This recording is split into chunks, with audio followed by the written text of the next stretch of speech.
नमस्कार, फाइटर समाचार में आपका स्वागत है। पेश आज 27 दिसंबर शाम 7 बजे राजस्थान की खास खबरें। कांग्रेस ने लोकसभा चुनाव की तैयारी शुरू कर दी है। पार्टी ने प्रदेश के 25 लोकसभा सीटों में 22 पर पर्यवेक्षक तय कर लिए हैं। ये पर्यवेक्षक राजस्थान के ही वरिष्ठ कांग्रेसी नेता हैं। जिन लोकसभा सीट के वे पर्यवेक्षक होंगे वे स्वयं उस गृह क्षेत्र से नहीं होंगे। शेष 3 सीटों पर एआईसीसी खुद नजर रखेगी और यहां के लिए अपनी ओर से टीम बनाकर भेजेगी। असल में पार्टी राष्ट्रीय स्तर पर स्थापना दिवस समारोह नागपुर में 28 दिसंबर को आयोजित कर रही है। पार्टी के बड़ी संख्या में वरिष्ठ कांग्रेसी नागपुर जा रहे हैं। इसके राजस्थान लौटने के बाद ही रणनीति की घोषणा की जाएगी और पर्यवेक्षकों को फील्ड में भेजा जाएगा। असल में चित्तौड़गढ़, भीलवाड़ा और राजसमंद से जुड़ी लोकसभा की कुल 24 सीटों में से कांग्रेस को विधानसभा सीटों में से 22 सीटों पर हार हुई है। ऐसे में इन तीनों सीटों को लेकर पार्टी हाईकमान अलग स्ट्रेटजी अपना रही है। हरियाणा के बावल थाना क्षेत्र में ट्रैक्टर ट्रॉली ने बाइक को टक्कर मार दी। हादसे में अलवर के मुंडावर के मोहम्मदपुर गांव निवासी बाइक सवार पति पत्नी की मौत हो गई। पति बावल में एक कंपनी में ड्यूटी करने जा रहा था, तभी उसकी पत्नी बावल से रेवाड़ी हॉस्पिटल अपने बेटे से मिलने जा रही थी। मोहम्मदपुर निवासी चमन लाल ने बताया कि वह बावल की एक कंपनी में नौकरी करता था। उसका बड़ा भाई 47 वर्षीय तेजपाल भी यहाँ एक कंपनी में गार्ड की नौकरी करता था और बावल शहर में रूम लेकर रह रहा था। तेजपाल अपनी पत्नी 45 वर्षीय भुतेरी के साथ बाइक पर मोहम्मदपुर से वापस बावल आ रहा था। रास्ते में तिहाड़ा के पास एक तेज रफ्तार ट्रैक्टर ने उन्हें टक्कर मार दी। हादसे में दोनों की मौके पर ही मौत हो गई। ट्रैक्टर ड्राइवर मौके से भाग गया। थाना प्रभारी लाजपत सिंह ने बताया कि ट्रैक्टर ट्रॉली को जब्त कर चालक की तलाश शुरू कर दी है। झुंझुनू की बिसाऊ नगर पालिका के पूर्व चेयरमैन हारून खत्री ने रंगदारी के लिए धमकी भरे कॉल करने का मामला दर्ज करवाया। इसके बाद एसपी देवेंद्र बिश्नोई के निर्देश पर पूर्व चेयरमैन को सुरक्षा मुहैया करवाई गई है। पूर्व चेयरमैन ने रिपोर्ट में बताया कि उसे लॉरेंस बिश्नोई, रोहित गोदारा और संपत नेहरा के नाम से कई इंटरनेट कॉल आ चुके हैं। एसपी देवेंद्र बिश्नोई ने बताया नगर पालिका के पूर्व चेयरमैन हारून खत्री का फोन आया था। उन्होंने बताया कि वे वर्तमान में मुंबई में बिजनेस करते हैं। पिछले कुछ समय से उन्हें धमकी भरे कॉल आ रहे हैं। ये कॉल रंगदारी के लिए आ रही हैं। एक कॉल उस समय भी आया जब वे मुंबई में थे। उन्होंने मुंबई में भी मामला दर्ज करवाया है। बिसाऊ आने पर भी उन्हें कई धमकी भरे कॉल आए। इसके बाद बिसाऊ थाने में मामला दर्ज करवाया है। पुलिस मामले की जांच कर रही है। बीकानेर में एक ब्यूटी पार्लर संचालिका की हत्या करने का मामला सामने आया है। महिला का शव घर से 10 किलोमीटर दूर मिला। पुलिस ने आरोपी युवक को हिरासत में ले लिया है। मामला बिजवाल थाना क्षेत्र के श्रीगंगानगर मार्ग का है। 47 वर्षीय महिला लक्ष्मी पुरोहित पत्नी राजेश पुरोहित का शव थाना क्षेत्र के आरसीपी कॉलोनी के मेन गेट के पास मिला। पुलिस ने बताया लक्ष्मी पुरोहित नया शहर थाना क्षेत्र की रहने वाली है। वह घर के पास ही ब्यूटी पार्लर चलाती थी और पति राजेश पुरोहित सरकारी कर्मचारी है। पति राजेश ने मुक्ता प्रसाद नगर में रहने वाले समीर नाम के युवक के खिलाफ मामला दर्ज करवाया और बताया कि वह काफी दिनों से पत्नी को परेशान कर रहा था। लक्ष्मी उससे काफी परेशान थी। एसपी तेजस्विनी गौतम ने बताया आरोपी समीर ने पूछताछ में कई खुलासे किए हैं। मामले में पुलिस की पड़ताल जारी है। अयोध्या में 22 जनवरी को राम मंदिर की प्राण प्रतिष्ठा के दिन भरतपुर में राममय किया जाएगा। मेवात के 350 मंदिरों सहित जिले के 2100 मंदिरों में दिवाली मनाई जाएगी। शहर के 21 मंदिरों में बिग स्क्रीन एलईडी से कार्यक्रम का लाइव प्रसारण किया जाएगा। दिवाली की तरह मंदिरों व घरों में रंग बिरंगी लाइटों की रोशनी होगी। मंदिरों व घरों में दीपक जलाए जाएंगे।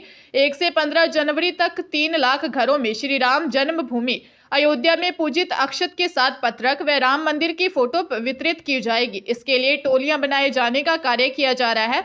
विश्व हिंदू परिषद के विभाग सामाजिक समरसता प्रमुख राम अवध सिंह बघेल का कहना है कि 22 जनवरी को राम मंदिर प्राण प्रतिष्ठा के दिन हर घर में दिवाली मने, हर मंदिर पर त्योहार मने। इसका उत्तरदायित्व समाज के जागरूक लोगों का बनता है। बिहारी जी सहित शहर के सभी बड़े मंदिरों में सजावट होगी और दीप जलाए जाएंगे। हरियाणा के अंबाला कैंट स्टेशन मास्टर के पास न कोई कॉल आई, न कोई लिंक पर क्लिक किया और न ही कोई ओटीपी शेयर किया। इसके बावजूद उनके खाते से 99,000 रुपए का फ्रॉड हो गया। खुद के साथ हुए फ्रॉड के बाद स्टेशन मास्टर भी हैरान है। जब एसबीआई साइबर सेल की तरफ से उनके पास कॉल आई तो धोखाधड़ी का पता चला। अंबाला कैंट के स्टेशन मास्टर गौरी शंकर कुमार ने बताया कि वह पावर कैबिन अंबाला कैंट में ड्यूटी पर था। उस दौरान करीब रात को 11:30 बजे उसके खाते से 4-5 बार ट्रांजैक्शन हुई। पहली बार में 50,000, दूसरी बार में 40, तीसरी बार में 8 और पांचवी बार में 1,000 रुपए खाते से कटे। उन्होंने बताया कि उनके पास न कोई लिंक आया, न ही कोई OTP शेयर किया। GRP अंबाला कैंट थाना पुलिस ने मामला दर्ज कर जांच शुरू कर दी है। चित्तौड़गढ़ में स्थानीय लोगों के साथ बाहर से आने वाले देशी विदेशी पर्यटकों को अब चित्तौड़गढ़ दुर्ग दर्शन के साथ नाइट नेचर एडवेंचर का तोहफा मिलने जा रहा है। अपने नवाचार के तहत वन विभाग द्वारा अभयपुर घाटी के रास्ते में नाइट नेचर कैंप का प्रोजेक्ट हाथ में लिया गया, जो कि करीब अंतिम चरण में है। 4 ट्री हाउस के साथ टेंट हाउस बनकर तैयार है। मेवाड़ स्टेट के जमाने की शिकारगाह हथनी औदी को रिनोवेट कर आकर्षक रूप दिया जा रहा है। उपवन संरक्षक विजय शंकर पांडे के अनुसार नाइट टूरिज्म को बढ़ावा देने व पर्यटकों के ठहराव के लिए विभाग ने यह प्रोजेक्ट हाथ में लिया। शहर के समीप अभयपुर घाटी के रास्ते में हथनी औदी एरिया को डेवलप करने के लिए करीब 80 लाख रुपए का नाइट नेचर कैंप बनाया जा रहा है। 4 ट्री हाउस और 3 टेंट हाउस बनकर तैयार हो चुके हैं। उनकी फिनिशिंग का काम चल रहा है। हमारा प्रयास है कि नए साल से यह सुविधा शुरू कर दी जाए। अलवर में एक नाबालिग से गैंगरेप का मामला सामने आया है। इससे पहले नाबालिग को देसी कट्टा दिखाकर आरोपी किडनैप कर ले गए। मामला जिले के खेड़ली थाना क्षेत्र के एक गांव का है। घटना के बाद नाबालिग पीड़िता की मां ने थाने में 3 युवकों के खिलाफ किडनैप और गैंगरेप का मामला दर्ज करवाया है। DSP अशोक चौहान ने बताया कि आरोपी मनोज सैनी निवासी खेड़ली, केदार सैनी निवासी सोखर का सामूहिक दुष्कर्म में और होटल संचालक सौदान सैनी को भी गिरफ्तार कर लिया गया। एक रेप का आरोपी निरुद्ध किया है। पीड़िता की मां ने रिपोर्ट में बताया कि आरोपी नरेंद्र शर्मा उसकी बेटी को काफी दिनों से परेशान कर रहा था। आरोपी नरेंद्र सैनी, मनोज सैनी और केदार सैनी ने नाबालिग का अपहरण कर शराब पिलाकर गैंगरेप किया था। पुलिस आरोपियों से पूछताछ कर रही है। पाली जिले के तखतगढ़ में एक ATM लूटने का प्रयास बदमाश ने किया। उसने ATM की डिस्प्ले तोड़ी, लेकिन लूटने में कामयाब नहीं हो सका। ATM में रुपए सुरक्षित हैं। घटना की जानकारी मिलने पर पुलिस मौके पर पहुंची और अज्ञात चोर की तलाश शुरू की। SHO कैलाश दान ने बताया कि मुख्य चौराहा रोड पर बैंक ऑफ बड़ौदा का बैंक स्थित है, जिसमें बाहर की तरफ बैंक का ATM स्थित है। अल सुबह अज्ञात व्यक्ति वहां लगे CCTV कैमरे ATM के अंदर एंटर करता नजर आया, लेकिन सुबह के अंधेरा होने के कारण फुटेज साफ नजर नहीं आ रहे।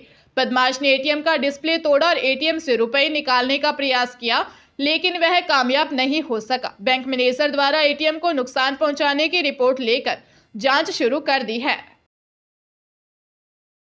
चित्तौड़गढ़ में पुलिसकर्मी बनकर 3 बदमाशों ने 3 महिलाओं को लिफ्ट दी और फिर 51,000 रुपए लूटकर फरार हो गए। सदर थाने में जिंक कॉलोनी निवासी अनामिका गैलडा ने बताया, गुजरात के आनंद से मेरे घर रिश्तेदार आए थे। इनमें दिलखुश हेड़ा पत्नी रमेश चंद्र, शारदा पत्नी पंकज हेड़ा और हेमलता पत्नी दिलीप हेड़ा के साथ लूट की वारदात हो गई।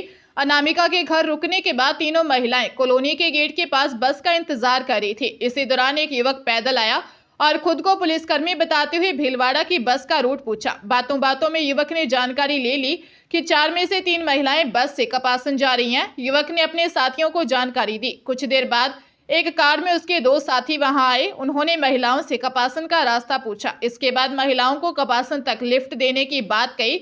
मना करने पर कहा कि वे पुलिस में हैं, महिलाएं सेफ रहेंगी। रास्ते में बदमाशों ने 51,000 रुपए ठग लिए और फरार हो गए।